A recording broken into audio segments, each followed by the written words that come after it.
మంత్రులు గారు నాకు అస్సలు బాగాలేదండి, ఏమన్నా చూసి చెప్పండి సార్. మీ గురించి అండి వేర్పాడేయకుండా ఇదే సరైంది. మీరు కూడా నా మాట ఏదో ఒక నా గురించి మాట్లాడండి. ఏం కాదు, గుడికి తీసుకెళ్ళండి. ఏదో ఒక గుడికి తీసుకెళ్తాను. ఆ గుడికి రండి, మీ కోరికలన్నీ దొరుకుతాయి. ఆ గుడికి నాతో రండి. నేనేదో ఆ గుడికి తీసుకెళ్తే మీ అందరూ కోరుకున్నంతా దొరుకుతుంది. ఏంటండి, మీరు కూడా కొద్దిగా చాలా ఇదిగా ఉండాలని నేను కోరుకుంటున్నాను అండి. నేను ప్రతి విషయంలో, ఈ దేవుడి విషయంలో నేను ఇలాగ చేతులు పెట్టకుండా ఏది చేయలేదు.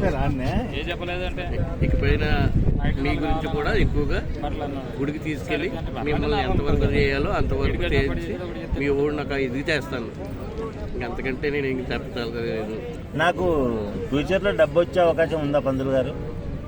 లేదండి, దేవుడిచ్చేది ఎంతవరకు తీసుకోవాలో అంతే. ఎక్కువగా ఆలోచించకండి. తక్కువలోనే వచ్చిన దాన్ని చేసుకుని అది చేసుకోవడమే తప్ప ఎక్కువ ఆలోచన చేసుకోవడం.